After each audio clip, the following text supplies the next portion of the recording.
नमस्कार, सुबह के 8 बज चुके हैं। आप देख रहे हैं न्यूज 24 में आपके साथ पूजा राठौर शर्मा। बहुत मशहूर कहावत है, एक तो करेला ऊपर से नीम चढ़ा। 2024 में एनडीए की सरकार तो किसी तरह बन गई, लेकिन देश के सबसे बड़े सूबे में दरअसल बीजेपी की हार का स्वाद इतना ही कसैला नजर आ रहा है और कार्यकर्ता, मंत्री से लेकर विधायक, पार्टी के बड़े चेहरे, यहां तक कि सहयोगी भी ऐसे ऐसे बयान दे रहे हैं जो साफ इशारा करते हैं ना तो संगठन में सब कुछ ठीक है और ना ही सरकार में। कंधे तलाशे जा रहे हैं हार का ठीकरा फोड़ने के लिए। ये तब है जब इसी हार का विश्लेषण कई स्तरों पर हो चुका है। 40 सदस्य टास्क फोर्स से लेकर अंदरूनी बैठकें, आरएसएस का मंथन और अब कार्यकारिणी की बैठक, कई मौकों पर विश्लेषण हुआ। लेकिन इस मंथन को आत्मसात कर पार्टी उपचुनाव की तैयारी में लगती है, उससे इतर गुटबाजी और आरोप प्रत्यारोप में ज्यादा धंसती नजर आ रही है। जाहिर है असर उपचुनाव पर पड़ेगा, क्योंकि निशाने पर और कोई नहीं बल्कि खुद सीएम योगी आदित्यनाथ है, जिनके सामने चुनौती है उपचुनाव में खुद को साबित करना। ऐसे में देखिए, एक हार सब बंटाधार।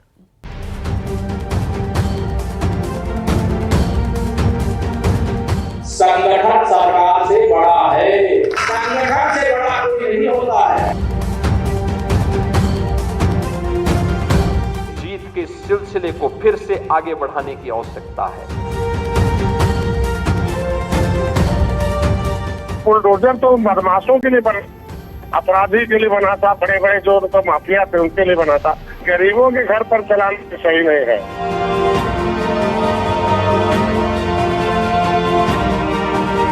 यूपी में हार पर सियासी वार, संगठन बड़ा है या सरकार?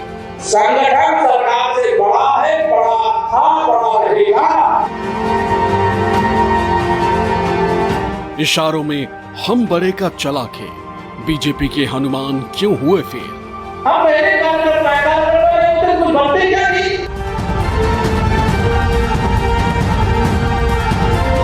मंथन में सामने आया बुलडोजर, घर तोड़ेंगे तो वोट क्यों देंगे वोटर?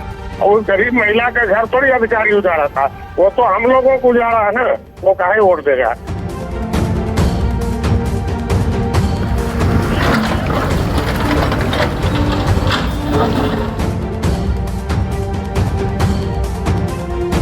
यूपी बीजेपी का एक धड़ाहड़ा क्या होने वाला है? कुछ बहुत बड़ा। जीत का ये सिलसिला जो 14, 17, 19, 22 उपचुनावों में बना रहा, यही मोमेंटम 2027 में भी बनेगा। 2014,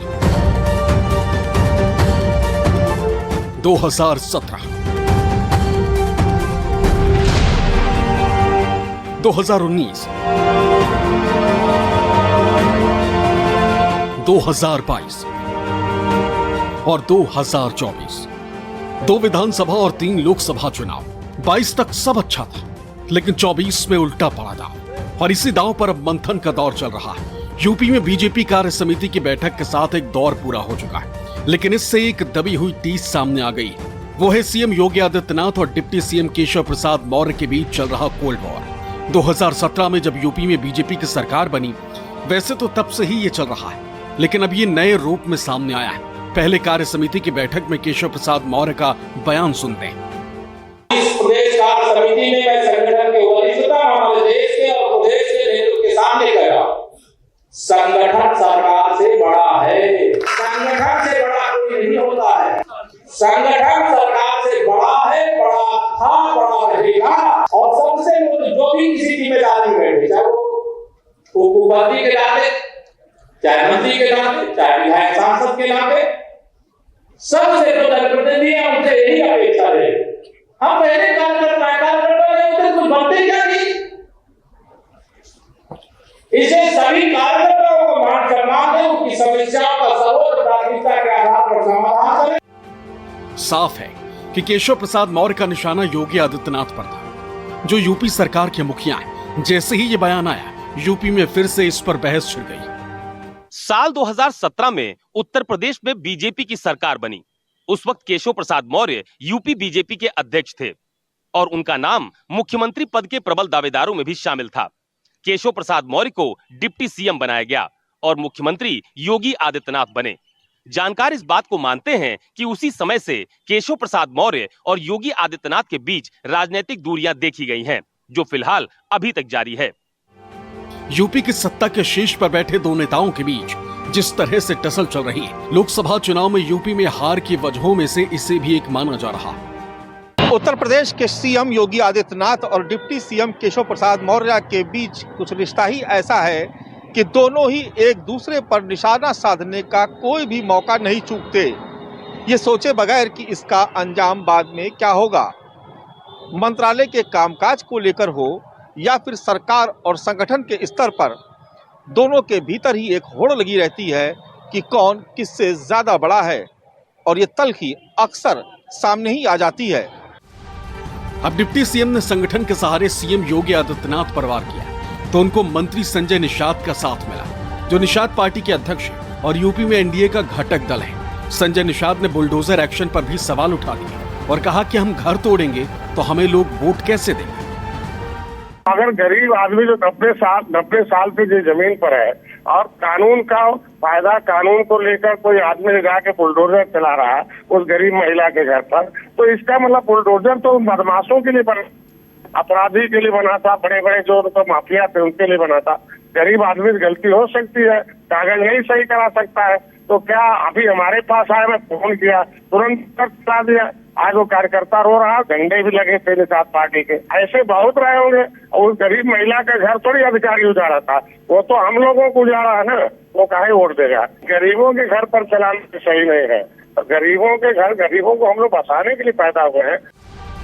केशव प्रसाद मौर्य और मुख्यमंत्री योगी आदित्यनाथ के बीच चल रही टसल में संजय निषाद ने नया ट्विस्ट डाला है, और ये पहली बार नहीं जब किसी सहयोगी ने सरकार के काम पर सवाल उठाया है। इससे पहले केंद्रीय मंत्री अनुप्रिया पटेल ने नौकरियों में आरक्षण को लेकर यूपी के सीएम योगी आदित्यनाथ को चिट्ठी लिखी थी, जिसमें उन्होंने राज्य सरकार को कटघरे में खड़ा किया था। अब वो दो बयान सुनिए जो यूपी में बहुत वायरल हुए। ये दोनों बयान बीजेपी नेताओं के।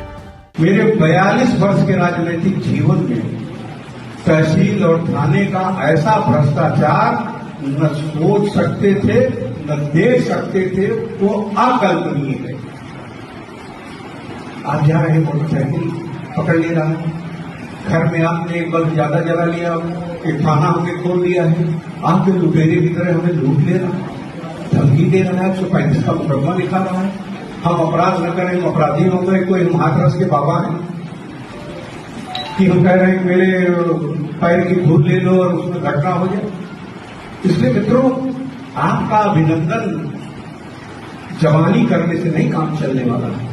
आपका अभिनंदन आपके माथे के चंदन की रक्षा के बाद ही संभव है। जिस तरीके से पीडीए की बात चल रही है और जिस तरीके से समाजवादी पार्टी ने व्यापक भ्रामक स्थिति आम जनमानस में पैदा कर रखी है, उस हिसाब से अगर मैं देखूं तो भारतीय जनता पार्टी की आज की डेट में हमारी स्थिति अच्छी नहीं है। स्थिति अच्छी हो सकती है, उसके लिए मैं समझता हूं केंद्रीय नेतृत्व को बड़े निर्णय लेने पड़ेंगे।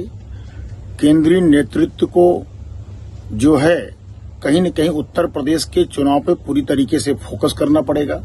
भारतीय जनता पार्टी के एक एक कार्यकर्ता को, एक एक जनप्रतिनिधि को मन से लगना पड़ेगा, तभी हम 27 में सरकार पुनः बना सकते हैं। नहीं तो आज की जो स्थिति है उस स्थिति के हिसाब से हमारी सरकार बहुत ही स्थिति खराब है। हमारी सरकार बनने की स्थिति आज के डेट में नहीं दिखाई पड़ रही है। साफ है कि बीजेपी के नेता भले ही यूपी में होने वाले 10 सीटों के उपचुनाव और 2027 के विधानसभा चुनाव की तैयारियों की बात कह रहे हो, लेकिन पार्टी में सब ठीक नहीं। इसकी आवाज अब तेजी से उठने लगी। निशाने पर सरकार है, यानी सीएम योगी आदित्यनाथ, जो 24 की हार की कुछ और ही वजह बता रहे हैं। सोशल मीडिया प्लेटफॉर्म, आखिर आपके पास, सबके पास स्मार्टफोन है। भारतीय जनता पार्टी के कार्यकर्ता को क्या ये नहीं देखना चाहिए कि सोशल मीडिया में क्या कुछ चल रहा है, और उस अभियान के साथ जुड़ना, उसको देखना, उसका खंडन करना, और फिर पंचतीर्थ के फोटो, दलित महापुरुषों के और चिंतकों के बारे में भारतीय जनता पार्टी की उपलब्धियां, गरीब कल्याणकारी योजनाएं, इन सब को भी अगर हम साथ साथ भेजे होते, उन लोगों के साथ संवाद बनाए होते, तो हो सकता है इसमें कुछ और चीजें देखने को मिलती हैं। यानी यूपी में बीजेपी हारी तो जो दबी हुई टीस थी वो सामने आ रही, जिससे पार्टी की टेंशन बढ़ती जा रही।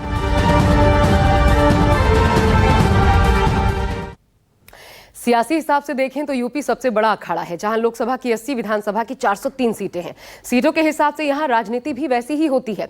यूपी को जीतने के लिए एनडीए और इंडिया ब्लॉक में होड़ मची है। इसके बीच नेताओं की राजनीतिक महत्वाकांक्षाएं भी हैं जो अलग अलग माहौल पैदा कर रही हैं। हम आपको दिखाते हैं एक हार सब बंटा धार, क्यों ऐसा दरअसल नजर आ रहा है यूपी में चुनाव के बाद। तो इसके पीछे कुछ ऐसे बयान हैं जो आपने सुने भी और देखना जरूरी अहम हो जाता है। देखिए, केशव प्रसाद मौर्य डिप्टी सीएम, संगठन सरकार से बड़ा है और रहेगा। पहली बड़ी बात उन्होंने कही। योगी आदित्यनाथ ने कहा अति आत्मविश्वास के कारण हारे। उन्होंने अति आत्मविश्वास को यह कारण बता दिया अलग हट करके। संजय निषाद ने देखिए क्या कहा, सीधा सीधा बुलडोजर पर भी सवाल खड़े किए, अधिकारियों पर भी सवाल उठाए। अरुण राजभर जो है, ओपी राजभर के बेटे, कहते हैं कुछ अधिकारियों की सरकार को कमजोर करने की मंशा है, बाकायदा साजिश के तहत ये सब कुछ किया जा रहा है। देवेंद्र प्रताप सिंह एमएलसी, उन्होंने क्या कहा, सरकारी अधिकारियों के निर्णय से शिक्षक नाराज। तो ये वो तमाम बयान जो कि सीधा सीधा सवाल खड़े कर रहे हैं कार्यशैली पर, मुख्यमंत्री की कार्यशैली पर। और जाहिर है ऐसे बयान साफ इशारा करते हैं कि पार्टी एकजुट तो कतई नहीं है, सहयोगी भी साथ दिख रहे हैं लेकिन असंतोष है। इसका सीधा प्रभाव पड़ेगा कार्यकर्ताओं के मनोबल पर। कार्यकर्ता जो पहले ही इस बात से खफा है कि अधिकारी उनकी सुनते नहीं, वो आम लोगों का काम तक करवाने पाने में अक्षम है, और ऐसे में उन्हीं मतदाताओं के बीच जाकर पार्टी के लिए काम करें तो कैसे। किसी राज्य में सत्ता पक्ष के साथ किसी भी उपचुनाव में यही इकोसिस्टम काम भी करता है, जिसका सीधा फायदा चुनाव में मिलता है। लेकिन इस बार हालात अलग है। इस बार कार्यकर्ता भी अपने अपने नेताओं के अनुसार धड़ों में बटे हुए हैं, और अगर लोकसभा चुनाव की तरह उपचुनाव में भी गठबंधन मजबूत दिखा तो फिर हार पर हो रहे ऐसे मंथन और इससे उपजा असंतोष जाहिर है कुल्हाड़ी पैर पर मारने के बराबर ही होगा। अब कार्यकारिणी की बैठक थी, विश्लेषण के लिए प्रदेश में खिलाफ जो चल रही लहर है उसको संभालने के लिए उपचुनाव की पुख्ता तैयारी के लिए बैठक होनी थी। लेकिन जो नजर आया वो ये कि पार्टी में गंभीर टकराव है, शीर्ष नेताओं के बीच ऐसा टकराव जो अब खुलकर सामने आ रहा है उनके बयानों से। देखिए कैसे। दरअसल ये योगी और केशव प्रसाद मौर्य के बीच की टसल है जिससे बीजेपी को नुकसान होगा, ये तय है। विपक्ष योगी मौर्य के बीच चल रही कोल्ड वॉर को हवा भी दे रहा है। इसका सीधा सीधा फायदा इसमें विपक्ष को नजर आ रहा है। जमीनी स्तर के कार्यकर्ता नेताओं की लड़ाई से बट गए हैं। हालात ये हो गए हैं, यानी कि जाहिर है नुकसान होगा। 2024 के चुनाव में हार की वजहों में एक वजह यह भी नजर आई। सीएम योगी आदित्यनाथ और उप मुख्यमंत्री केशव प्रसाद मौर्य के बारे में हमेशा से यह कहा भी जाता रहा है कि इन दोनों वरिष्ठ नेताओं के बीच सहज रिश्ता नहीं है। बहुत मजबूरी में ही दोनों एक साथ किसी मंच पर नजर आते हैं, लेकिन ऐसे भी मौके आए जब दोनों नेता एक दूसरे की तारीफ करते दिखे। लेकिन अब हालात बदले नजर आ रहे हैं। सीएम के तौर पर योगी आदित्यनाथ का भविष्य स्टेक पर लगा है। जाहिर है कमजोर समय में चोट का बड़ा असर होता है। हालांकि हालात जैसे कितने भी विपरीत हों, योगी आदित्यनाथ की अपनी एक बड़ी फैन फॉलोइंग है। इसका फायदा पार्टी को मिलता रहा है। लेकिन अगर योगी कमजोर होते हैं तो सीधा फायदा विपक्ष को होगा, और यही कारण है कि विपक्ष भी इस लड़ाई को और ज्यादा गरमाने में लगा हुआ है अपनी रणनीति के तहत। अब एनडीए के सहयोगी हार के कौन से कारण गिना रहे हैं वो देखिए। हाथी और साइकिल छाप अधिकारियों को कैसे और क्यों जिम्मेदार ठहराया जा रहा है और इसका मायने क्या हुआ वो भी आपको समझाते हैं। देखिए, मंत्रियों की बात अधिकारी नहीं सुनते, ये कहा गया। इसके अलावा क्या कहा गया, अधिकारियों का एक्शन बड़ा कारण बना हार का। ये दरअसल कहना है संजय निषाद का। सरकार पर दबाव बनाने के लिए ये बयान है, ये समझना मुश्किल नहीं। संजय निषाद ने बयान दिया। केशव प्रसाद मौर्य का समर्थन भी एक तरीके से कर दिया। निषाद पार्टी के राष्ट्रीय अध्यक्ष संजय निषाद, जिन्होंने कहा कि लोकसभा चुनाव के दौरान कहीं कहीं प्रशासन की वजह से एनडीए को नुकसान पहुंचा। यूपी के कई प्रशासनिक अधिकारी ऐसे हैं जो अंदर से हाथी और साइकिल है, जो हमारे कार्यकर्ताओं को सम्मान नहीं देते, अपने मन का करते हैं, और निषाद पार्टी को इससे घाटा हुआ। संजय निषाद ने खुलकर यह भी कह डाला कि आप बुलडोजर चलवाएंगे, लोगों घर गिराएंगे तो वो आपको वोट क्यों देंगे, यानी सीधा निशाने पर मुख्यमंत्री। अब उस अहम सवाल पर आते हैं जो सबसे बड़ी वजह मानी जा रही है इस हार की, कि क्या बीजेपी कार्यकर्ता वाकई उदासीन रहे चुनाव में, जिसकी वजह से इतनी बड़ी क्षति पहुंची, नुकसान पहुंचा। तो क्या नजर आता है वो देखिए। अधिकारी बीजेपी कार्यकर्ताओं की नहीं सुनते, ये एक बात साफ स्पष्ट तौर पर निकलकर सामने आई है। सरकार और संगठन के बीच तालमेल की कमी, घोर अभाव दिखा तालमेल का, जिसका खामियाजा भी उठाना पड़ा। सिर्फ पीएम मोदी के नाम के सहारे रहना भारी पड़ गया, गारंटी और प्रधानमंत्री का नाम। इसके अलावा 62 से 33 सीटों पर सिमट गई बीजेपी। ये तथ्य है, ये पहलू है वो जो सबसे ज्यादा हिट करता है बीजेपी को। दरअसल इसके दो पक्ष हैं। या तो कार्यकर्ता उदासीन रहे क्योंकि बाकी अधिकारियों का साथ नहीं मिल रहा था और स्थानीय स्तर पर काम ना करा पाने का नुकसान पार्टी को पहुंचा। दूसरा ये कि 400 पार के नारे के बाद कार्यकर्ता ये मानकर बैठ गए कि बीजेपी अपने दम पर हर हाल में सरकार बना ही लेगी। वो वोटर्स के बीच जाए न जाए फर्क नहीं पड़ेगा। यहां तक कि कुछ कैंडिडेट्स पर भी यही आरोप लगे, जैसे कि अयोध्या से बीजेपी के कैंडिडेट लल्लू सिंह, जिन्होंने ये मान लिया था कि राम मंदिर के बाद उनकी जीत तो निश्चित है, ऐसे आरोप उन पर लगे। लेकिन अब जो सवाल जिसको संजय निषाद ने उठाया कि क्या बुलडोजर एक्शन नुकसान का कारण बना, इसका भी असर हुआ, वो देखिए क्या नजर आता है। सहयोगियों के अनुसार अगर बात की जाए तो बीजेपी के सहयोगी दल बुलडोजर के खिलाफ नजर आ रहे हैं। संजय निषाद ने इस पर मुखर होकर के अपना पक्ष रख दिया है। चुनाव में बुलडोजर एक्शन से वोटरों पर असर पड़ा, उनका यह कहना है। साथ ही कह रहे हैं कि गरीबों के घरों पर भी बुलडोजर चलाया गया। हालांकि तब नहीं बोला उन्होंने, अब बोल रहे हैं। ऐसे में उन पर भी प्रश्न उठता है। कानून को ताक पर रखकर देखिए, एक तरफा कार्रवाई, बहुत बड़ी बात अपनी सरकार के खिलाफ कर रहे हैं संजय निषाद। यानी बुलडोजर को लेकर के सवाल, हालांकि बुलडोजर एक्शन इतना हिट रहा कि बुलडोजर बाबा की छवि बन गई मुख्यमंत्री की। मध्य प्रदेश समेत कुछ और ऐसे बीजेपी शासित राज्य रहे जिन्होंने इसे पब्लिसिटी का पैमाना बना लिया, लोक लुभावन तरीका बना लिया एक्शन का। हालांकि इसका विरोध खूब देखने को भी मिला यूपी से लेकर पूरे देश में, लेकिन जाहिर है इसका फायदा बीजेपी को हुआ या नहीं हुआ, यह बात की बात है, विश्लेषण का मुद्दा है, इस पर सवाल हो सकता है। लेकिन सपा और कांग्रेस के वोटर्स को एकजुट करने में इस फैक्टर ने अहम भूमिका अदा की, इस पर कोई संशय नहीं है। लेकिन एक बड़ा सवाल फिर भी बरकरार है कि क्या यह विरोध के स्वर है, यह बयानबाजी क्या सीधा योगी आदित्यनाथ के खिलाफ जा सकती है? ये आने वाले दिनों में देखने को मिल सकता है, खासकर उपचुनाव के नतीजों के बाद। उत्तर प्रदेश में सियासी घमासान चरम पर है। राज्य में 3 साल बाद यानी 2027 में विधानसभा चुनाव होने, लेकिन लोकसभा चुनाव के नतीजों ने सियासी पारा चढ़ा रखा। सबसे ज्यादा खलबली बीजेपी में मची हुई, जिसको लेकर विपक्षी दल चुटकी ले रहे हैं। समाजवादी पार्टी ने संजय निषाद के बयान को मुद्दा बनाया। पार्टी ने सोशल मीडिया पर लिखा, योगी जी के मंत्री संजय निषाद ने क्या केशव प्रसाद मौर्य के इशारे पर सरकार के खिलाफ बयान दिया? क्या इस बगावत को केशव मौर्य लीड कर रहे हैं और उन्हें ब्रजेश पाठक पीछे से सपोर्ट दे रहे हैं? योगी विरोधी संजीव बालियान भी आज केशव से मिले। केशव मौर्य ने अपने घर पर विधायकों, मंत्रियों, सांसदों से भी मिलना शुरू कर दिया है। क्या कोई गुटबाजी हो रही? भाजपा में क्या सीएम योगी को कुर्सी से हटाने की कवायद शुरू हो गई? समाजवादी पार्टी मुख्य विपक्षी दल है और उसने इससे पहले भी यूपी बीजेपी में चल रही खींचतान को सोशल मीडिया के जरिए रखा और अपनी बात कही। पार्टी के नेता भी इसी लाइन पर बोल रहे हैं। भारतीय जनता पार्टी में आपसी खींचतान चल रही है। भारतीय जनता पार्टी में संगठन को लेकर केशव प्रसाद मौर्य जी कुछ और कहते हैं। भारतीय जनता पार्टी के वरिष्ठ नेता वो भ्रष्टाचार की बात करते हैं। भाजपा के विधायक वो इस बात की भविष्यवाणी करते हैं कि समाजवादी पार्टी की सरकार बनने जा रही है, अपनी सरकार के खिलाफ बयानबाजी करते हैं। तो सवाल ये है कि भारतीय जनता पार्टी उसने जनता के लिए क्या किया? इन सब मुद्दों पे भारतीय जनता पार्टी फेल है। जनता ने ऐसी सरकार को हटाने के लिए वोट दिया था, इसलिए भारतीय जनता पार्टी अब हार के बहाने तलाश रही है। इसलिए आरोप प्रत्यारोप का ये दौर है। केशव प्रसाद मौर्य जी उप मुख्यमंत्री हैं इस सरकार में, और इनकी जो पिछली सरकार थी उसमें भी उप मुख्यमंत्री थे, और वो कहते हैं कि मेरे दिल में बहुत दर्द है। वो कार्यकर्ताओं से कहते हैं जब कि कार्यकर्ता संगठन से बड़ा, और फिर कहते हैं कि जो दर्द आपके दिल में है वो मेरे दिल में है। इसका मतलब कार्यकर्ता छोड़िए, विधायक छोड़िए, सांसद छोड़िए, साहब उप मुख्यमंत्री कह रहा है कि योगी जी की सरकार में उसकी सुनी नहीं जा रही। अपनी ही सरकार में 150 लोग धरने पर बैठ गए, 150 विधायक। ऐसा कब हुआ? क्योंकि लोक भवन में बैठे चंद अधिकारी मिलकर इस सरकार को चला रहे हैं। इस निरंकुश सरकार के पीछे अगर कोई है तो अधिकारी है, और योगी जी की नाकाम सरकार है। क्या सचमुच यूपी में कुछ बड़ा होने वाला है? इस सवाल पर राजनीति के जानकारों का कहना है कि ये सब इतना आसान नहीं होगा। 2024 के लोकसभा चुनाव में वह सक्रियता नहीं देखी गई।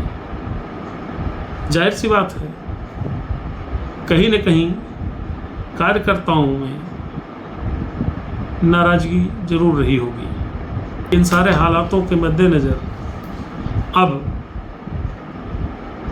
पार्टी के नेताओं और जनप्रतिनिधियों ने कार्यकर्ताओं को उचित सम्मान और बेकाबू अफसरों पर नकेल लगाने की बात पार्टी फोरम पर उठाई है। साफ है कि यूपी बीजेपी में घमासान है तो सहयोगी भी सरकार की कार्रवाइयों पर सवाल उठा रहे हैं, जिससे आने वाले दिनों में यूपी सरकार की मुश्किलें और बढ़ सकती हैं। यूपी बीजेपी और सरकार के बीच क्या कुछ चल रहा है, ये अब खुलकर सामने भी आने लगा है।